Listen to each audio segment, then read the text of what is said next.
Olá pessoal, tudo bem?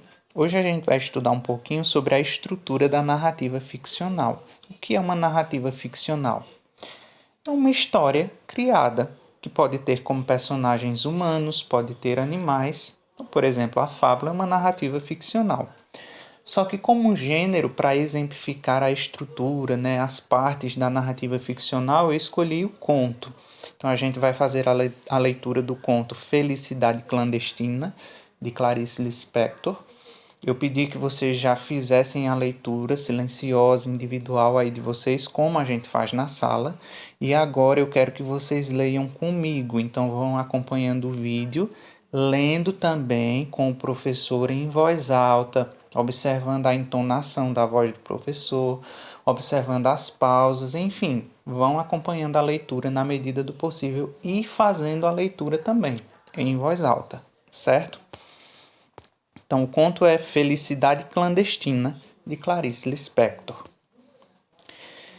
Ela era gorda, baixa, sardenta e de cabelos excessivamente crespos, meio arruivados. Tinha um busto enorme, enquanto nós todas ainda éramos achatadas. Como se não bastasse, enchia os dois bolsos da blusa, por cima do busto, com balas. Mas possuía o que qualquer criança devoradora de histórias gostaria de ter: um pai dono de livraria. Pouco aproveitava, e nós menos ainda. Até para aniversário, em vez de pelo menos um livrinho barato, ela nos entregava em mãos um cartão postal da loja do pai. Ainda por cima, era de paisagem do Recife mesmo, onde morávamos, com suas pontes mais do que vistas. Atrás escrevia com letra bordadíssima palavras como data natalícia e saudade. Mas que talento tinha para a crueldade! Ela toda era pura vingança, chupando balas com barulho. Como essa menina devia nos odiar, nós que éramos imperdoavelmente bonitinhas, esguias, altinhas, de cabelos livres. Comigo exerceu com calma, ferocidade o seu sadismo. Na minha ânsia de ler, eu nem notava as humilhações a que ela me submetia. Continuava a implorar-lhe emprestados os livros que ela não lia. Até que veio para ela o magno dia de começar a exercer sobre mim uma tortura chinesa, como casualmente informou-me que possuía as reinações de Narizinho de Monteiro Lobato. Era um livro grosso, meu Deus, era um livro para se ficar vivendo com ele, comendo-o, dormindo-o, e completamente acima de minhas posses. Disse-me que eu passasse pela sua casa no dia seguinte e que ela o emprestaria. Até o dia seguinte eu me transformei na própria esperança da alegria. Eu não vivia, eu nadava devagar no mar suave, as ondas me levavam e me traziam. No dia seguinte fui à sua casa, literalmente correndo. Ela não morava num sobrado como eu, e sim numa casa. Não me mandou entrar. Olhando bem para meus olhos, disse-me que havia emprestado o livro a outra menina e que eu voltasse no dia seguinte para buscá-lo. Boquiaberta, saí devagar, mas em breve a esperança de novo me tomava toda e eu recomeçava na rua a andar pulando, que era o meu modo estranho de andar pelas ruas de Recife. Dessa vez nem caí. Guiava-me a promessa do livro. O dia seguinte viria, os dias seguintes seriam mais tarde, a minha vida inteira. O amor pelo mundo me esperava.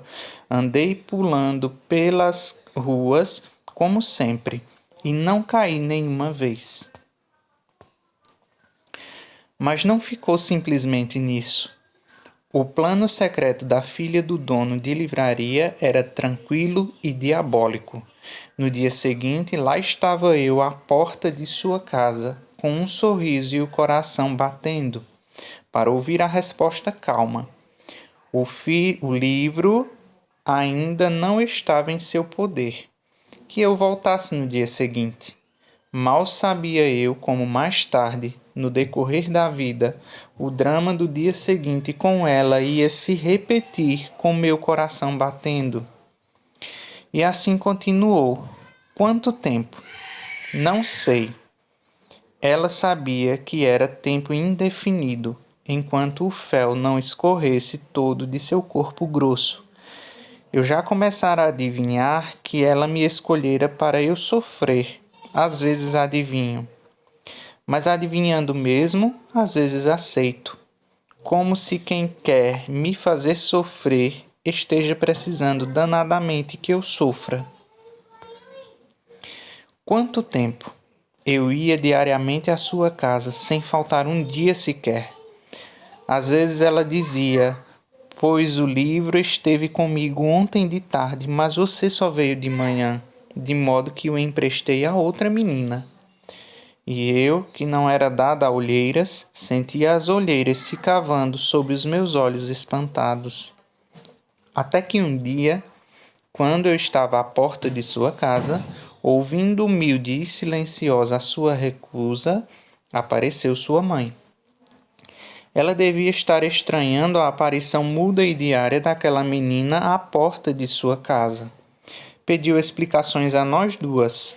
Houve uma confusão silenciosa, entrecortada de palavras pouco elucidativas. A senhora achava cada vez mais estranho o fato de não estar entendendo.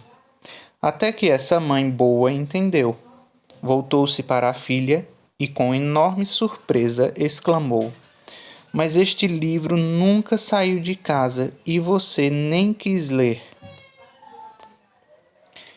E o pior para essa mulher não era a descoberta do que acontecia. Devia ser a descoberta horrorizada da filha que tinha. Ela nos espiava em silêncio. A potência de perversidade de sua filha desconhecida e a menina loura em pé à porta, exausta, ao vento das ruas de Recife.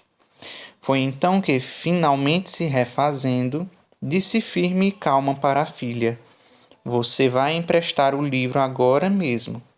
E para mim. E você fica com o livro por quanto tempo quiser.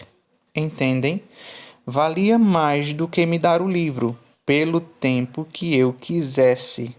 É tudo o que uma pessoa, grande ou pequena, pode ter a ousadia de querer.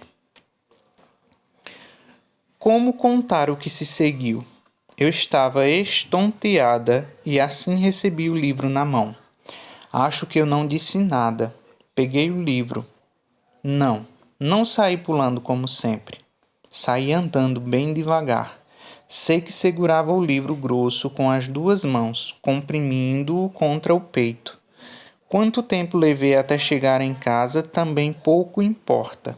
Meu peito estava quente, meu coração pensativo.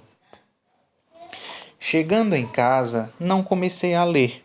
Fingia que não o tinha, só para depois ter o susto de o ter. Horas depois, abri-o, li algumas linhas maravilhosas, fechei-o de novo, fui passear pela casa, adiei ainda mais indo comer pão com manteiga. Fingi que não sabia onde guardar o livro, achava-o, abria-o por alguns instantes. Criava as mais falsas dificuldades para aquela coisa clandestina que era a felicidade.